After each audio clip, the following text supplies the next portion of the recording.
Bismillah ar-Rahman ar-Rahim. Let me begin my speech with the traditional Sri Lankan greeting, Ayubowan, Assalamu alaikum and Vanakkam. Namaste to those from Sri Lanka, from India.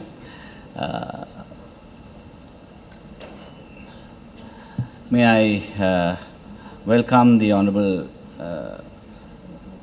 welcome the Additional Secretary to the Ministry of Climate Change from Pakistan, and also the Director General Muhammad Irfan Tariq, who has been a regular feature in all SACOSAN meetings, representatives from WHO, WaterAid, as well as my High Commissioner, Acting High Commissioner in Pakistan, Mr. Anas. Ladies and gentlemen, it gives us, the Sri Lankans, immense pleasure to be invited to organize this session, particularly on a very important theme. First of all, I must mention here that we have, in the use of English language, I think unnecessarily adding superfluous adjectives. It need not have off there. Financing sanitation is more than enough. So, so we talk about an important element in trying to achieve sustainable development goals. And we have now come to a different phase from the MDG targets, and all of us as member countries have shown immense progress in this area. But what is more significant is that among the all the sustainable development goals,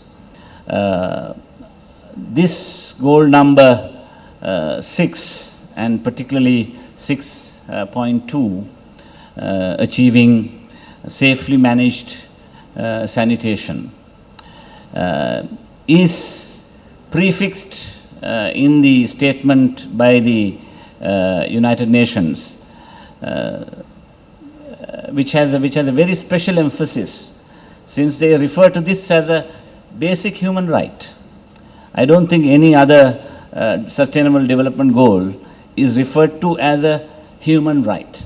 So this, therefore, is an elevated status, and therefore the compulsion on governments to achieve the targets is that much more emphasized. So therefore, ladies and gentlemen, we have now come to an era where simply providing toilets alone isn't enough.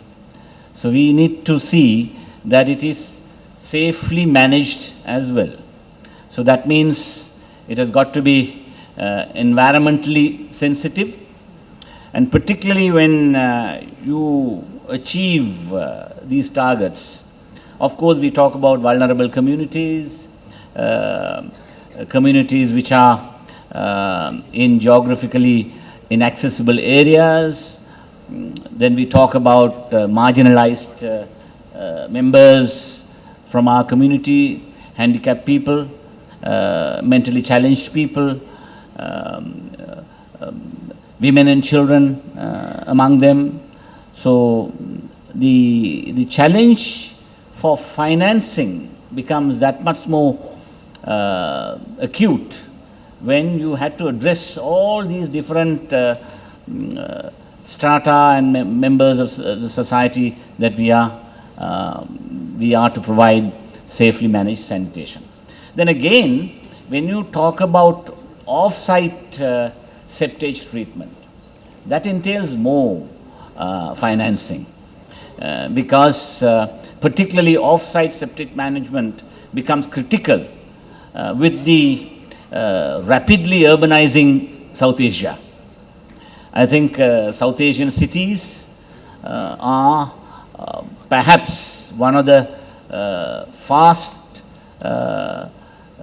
developing areas, and because of its rapid urbanization that we see in our cities, the off-site septage treatment becomes a very, very critical factor, particularly when it comes to environment and safely managing our water bodies. Since our water bodies are also challenged because of unsafe sanitation practices, we need to see that safely managed sanitation agenda is to be prioritized in our national policy making programs. So towards this, governments have got to look at financing options. Now, I can tell you, as a minister in charge of water supply and drainage, which includes safely managed sewerage in my country, in many cities where we have experimented with safely managed sanitation practices through piped sewerage, we find it very difficult to sell connections. People are not interested in buying sewerage connections. They want the government to give it free. So this has become a big challenge to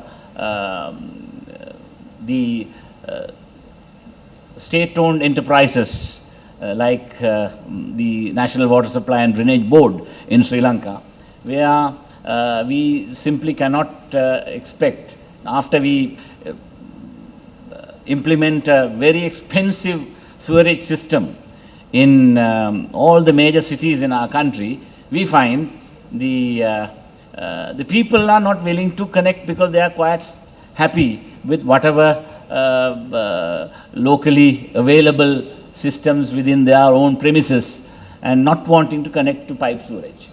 So this is a very, very serious challenge all state-owned enterprises might face in trying to sell safely managed sanitation practices through pipe sewerage. So these are issues that we face. So as a matter of fact, the World Bank, who had funded some of our World Bank and other multilateral agencies that funded our expensive sewerage projects, have understood the difficulty that they are faced with. They have begun to subsidize and allow us to have longer repayment periods, and are also trying to defer payments so that we can try and meet our debt commitments. Mind you, these multilateral agencies' debt comes with a very, very concessional interest rates. Even with those concessional interest rates, some of the agencies will certainly find it very difficult. So these are all connected with the kind of social awareness that we have towards sanitation in our societies. So I don't want to talk at length. We can keep on talking. We are here to listen to all these panelists who have come from varied backgrounds, and it will be a very interesting session, and I am indeed pleased to be available today amongst you to chair this session. And I must once again apologize to our hosts, the Ministry of Climate Change in Pakistan, that I was unable to be present on the inaugural day, and at least I am fortunate enough to be amongst you today to be there for the closing session. Thank you very much for wonderful hospitality that we extended to all our delegations. Thank you very much.